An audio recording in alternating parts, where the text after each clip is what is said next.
208 agora, para a gente poder entender a população rural e urbana. Vamos lá. Tem um gráfico aí, certo? Na página 308. Eu vou pedir para vocês para a gente olhar esse gráfico. Tem anos, tem 1940, 1960, 1980, 2000 e 2015. Né? O último de 2015 nem é tão distante assim, 5 anos atrás.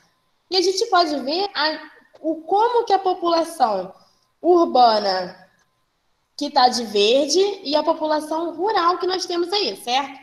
Em 1940, era maior a porcentagem da população rural ou urbana?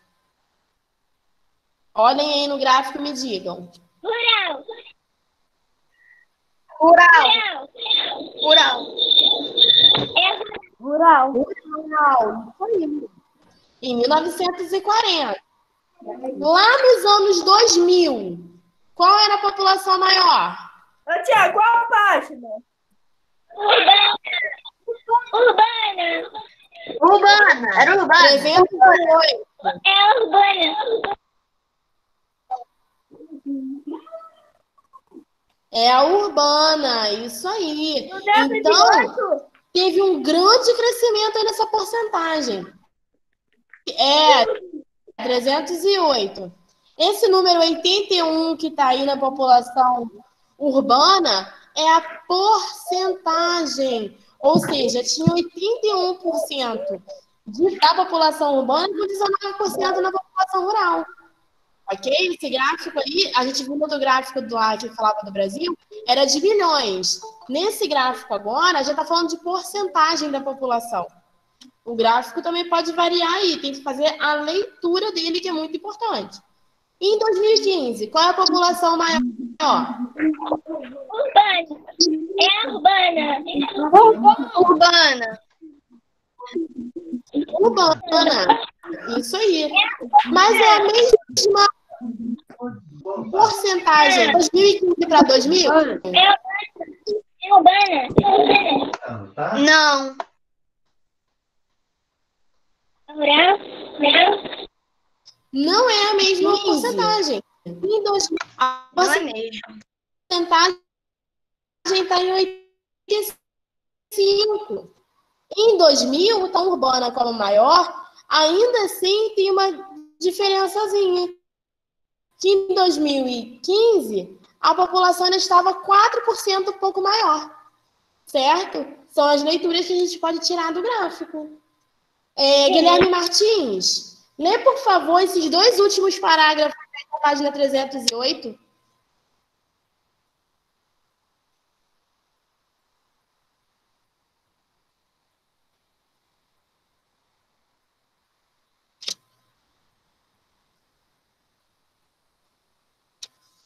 Eu acho que ele não tá.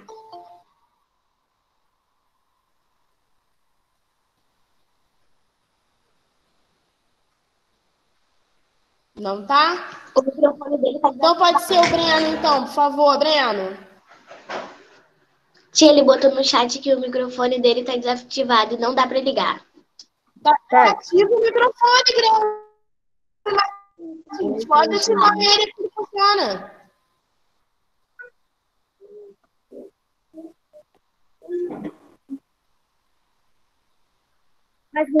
Pode ir, então, Breno, por gentileza. Houve um período da história do país em que o número de brasileiros que viviam no campo era bem maior que o número de brasileiros que viviam nas cidades.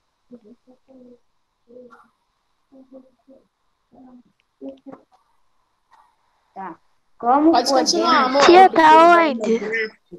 Até 1960, mais pessoas viviam no espaço rural do que no espaço urbano. No entanto, em 1980, já havia uma inversão do número de pessoas entre esses dois espaços. Em 2015, a quantidade de e habitantes do campo passou a ser cerca de 6 vezes menor do que a quantidade de habitantes das cidades.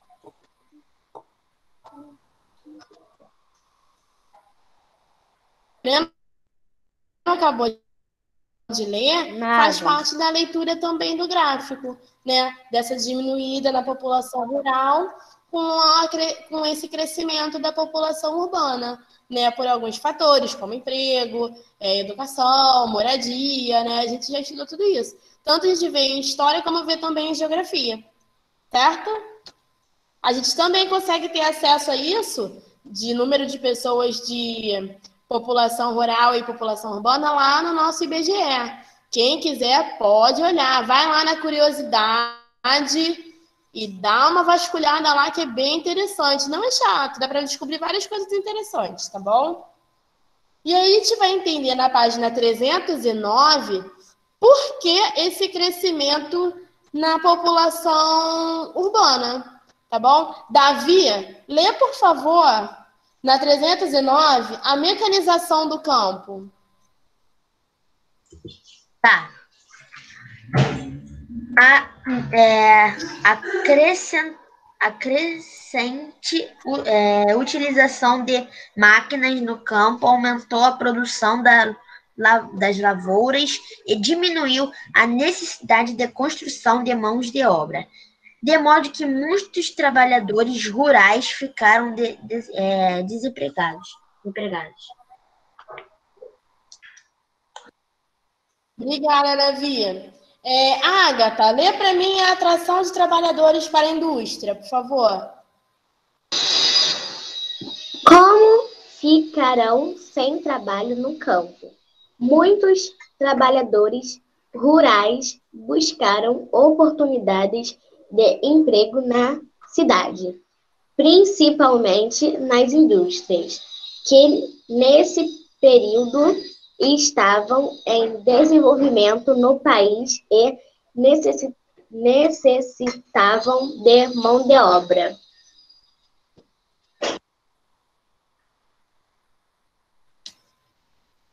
Obrigada. Alice, lê de novo. Lê para ti, por favor. Busca por melhor qualidade de vida. Tá bom. As pessoas que se deslocavam para o espaço urbano procurando obter melhores condições de vida do que tinham no espaço rural, pois a cidade oferecia mais acesso à saúde e à educação, entre os outros benefícios. Tia, em que página? Obrigada. Então, o nome disso, da pessoa sair do campo, 309. 309. Esse movimento da pessoa sair do campo e optar em viver na cidade tem o nome de migração, porque está dentro, por exemplo, está no Brasil, saiu do campo e foi para a cidade, é migrar. A menos que venha de um outro lugar, como a gente estudou, os imigrantes, eles vêm de outro país, né? Quem está apresentando alguma coisa, desliga, por favor. É Samuel, você deve ter esbarrado em alguma coisa, meu amor. Obrigada, hein? Esse processo de vir de outro país, de um país para outro, é imigração. E esse processo de sair do campo e ir para a cidade é migração. E a gente viu aqui quais são os porquês, né, disso tudo ter acontecido. Só que as pessoas vinham por esses porquês para a cidade, e a cidade foi enchendo, foi lotando, foi enchendo de pessoas. E aí aconteceu um crescimento desordenado, porque a cidade não podia comportar esse número de pessoas, ela não tinha essa estrutura toda para acolher todas as pessoas. Então, lá na página 310, tem todas as ocorrências desse crescimento desordenado. Por exemplo, o transporte coletivo ineficiente, que a Rayane pode ler para a gente. Qual página, tia? 310, transporte coletivo ineficiente. Ah, Tá dentro do metrô. Tá bom.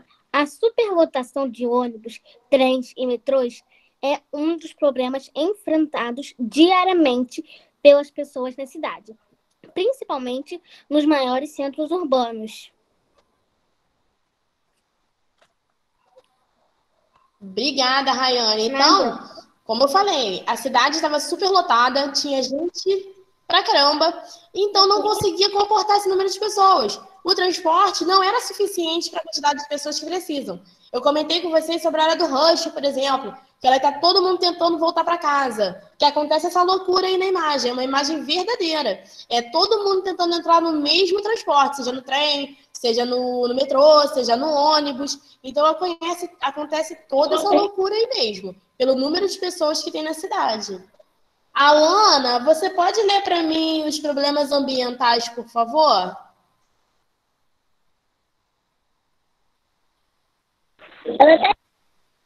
Oi, tia. Qual é a página? Que eu fui pegar o caderno de artes pra depois. E tia, não tô conseguindo ouvir. Página 310. Tá, obrigada. Calma aí.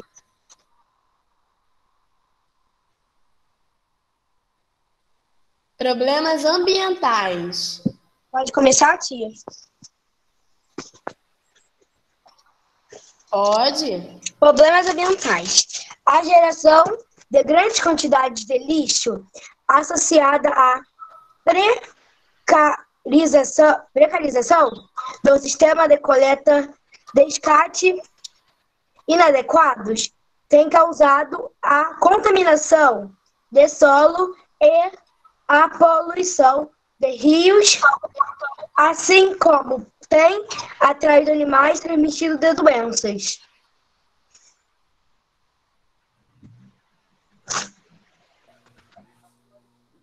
Muito obrigada, Alana. Continua ali embaixo, esse parágrafo de baixo, que dá continuidade. Tá. Outro problema verificado nas cidades é a poluição do ar, causada, sobretudo, pelo intenso trânsito de automóveis pela produção industrial.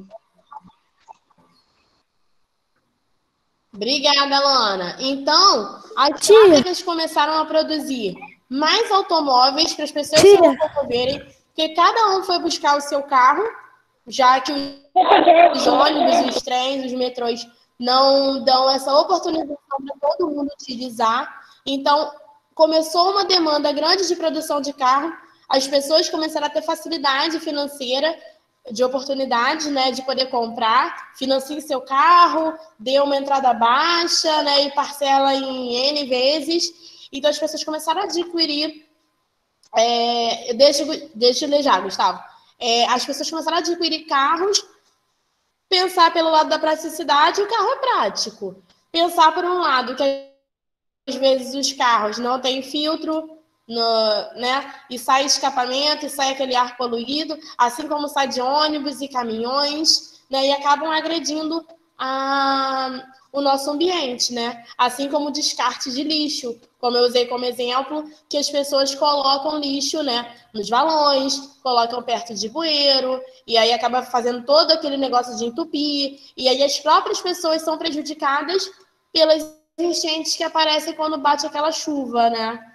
Então, é bem complicada essa situação. Gustavo, pode ler na 311, emprego insuficiente, por favor.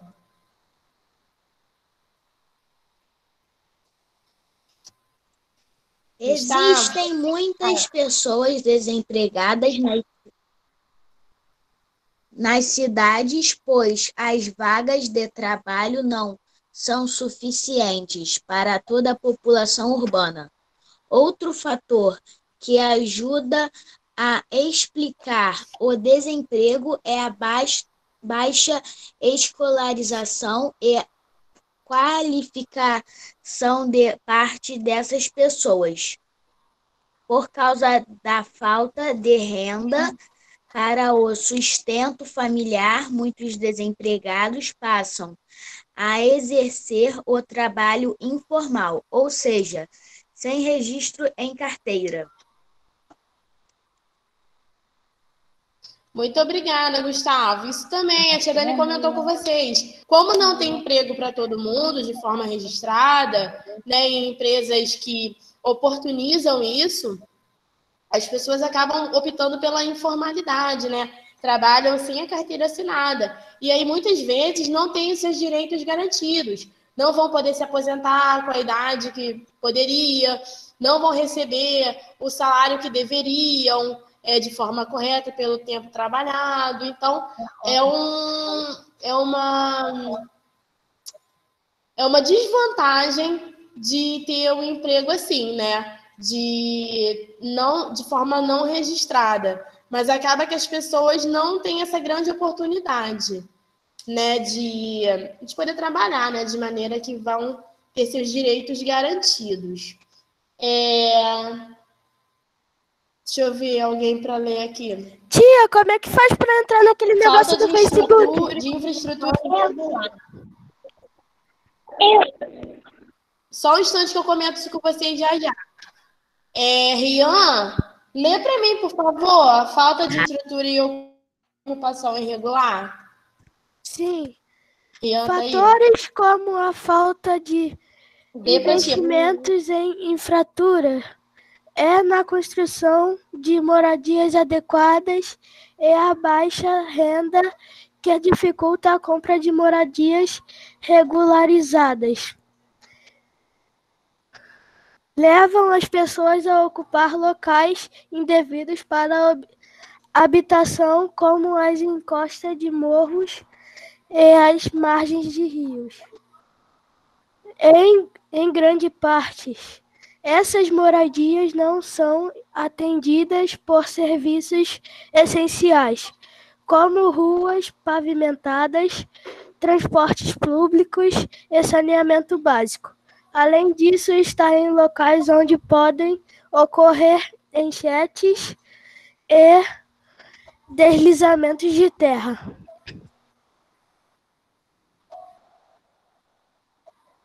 Obrigada, Rian. Então, se a gente pensar direitinho, né, quem está aí no chat principalmente, vamos pensar um pouquinho numa coisa. As pessoas não vão morar perto de encostas porque querem. A opção que elas têm é ir para lá. Elas não conseguem ter uma casa em lugares registrados por ter caro. Eu comentei com vocês um imposto que a gente sempre paga, que é o IPTU. A gente paga para morar numa casa que é nossa. Então, muitas pessoas não têm como pagar isso.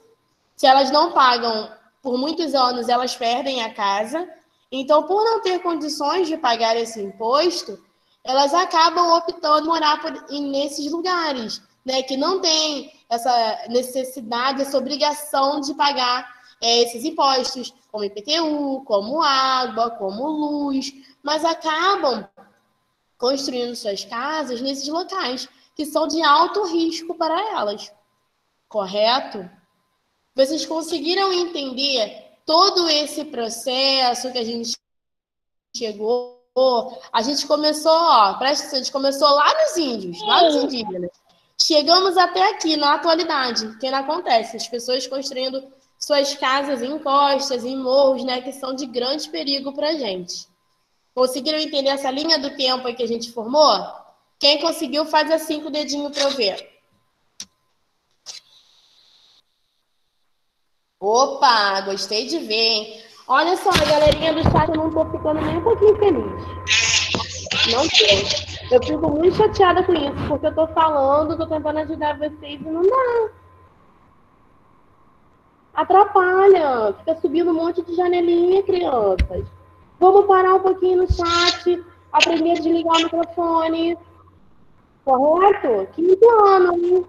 Quinto ano tem que ter toda uma responsabilidade. Vou agora pedir para vocês rapidinho pegar o livro de artes, que eu vou explicar a vocês o dever de casa para poder liberar, tá? Para vocês irem para a live. Vamos lá, pega o livro Arte, desliga o microfone de quem tá ligado, por favor. Abra Que lá na legal. página 36 do de artes. Vamos lá, página 36 do livro de artes para eu mostrar para vocês o dever de casa. Vamos lá, rapidinho.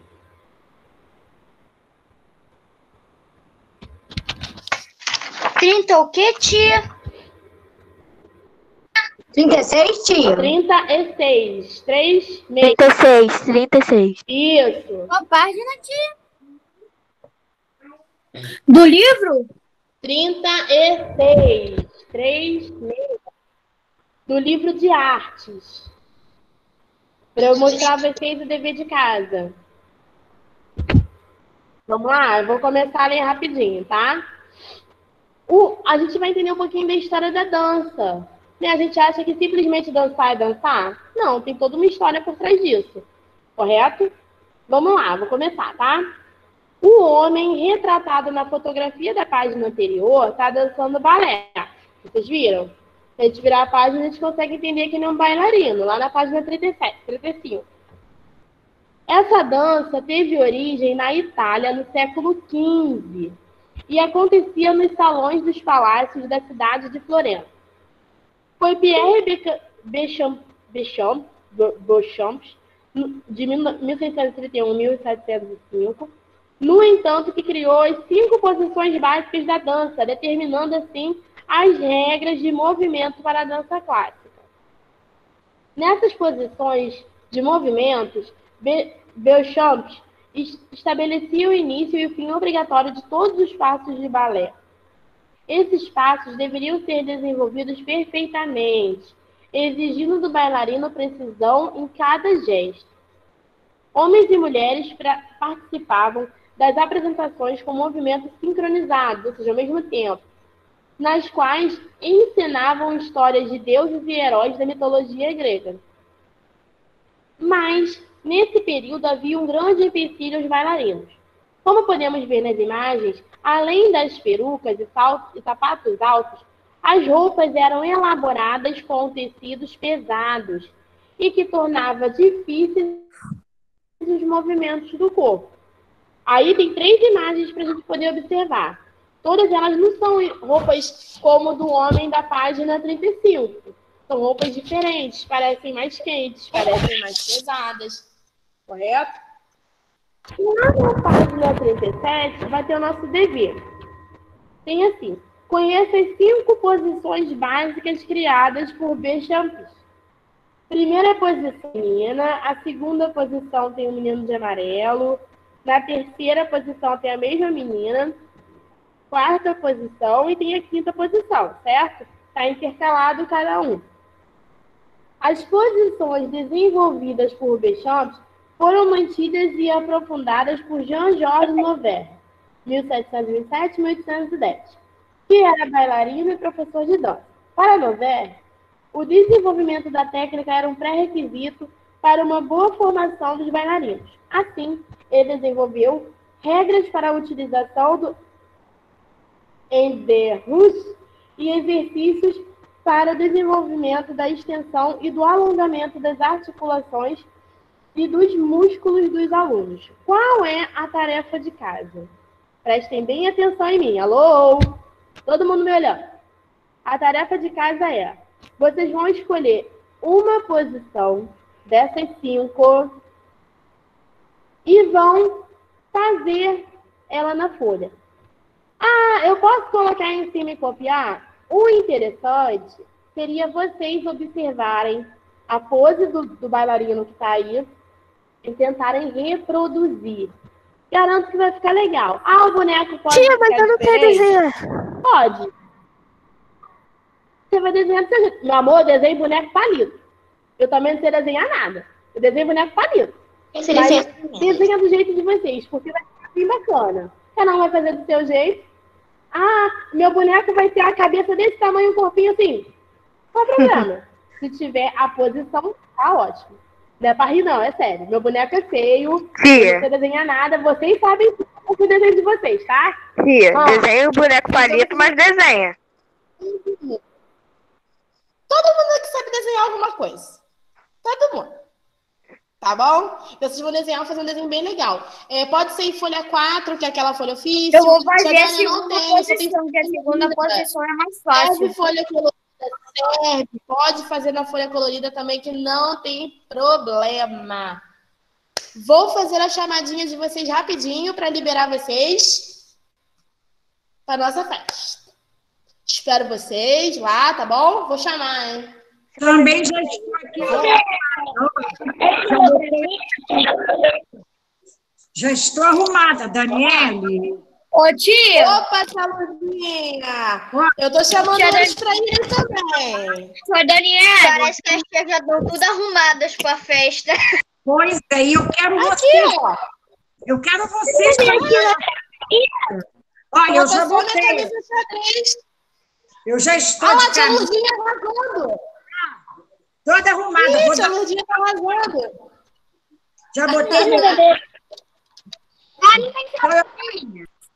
Quero vocês também, tá bom? Na nossa festa. Vamos lá. Laiane, Luane, Luiz Felipe, Maria, Samara, Breno, Alexandre, Maria Helena, Rayane.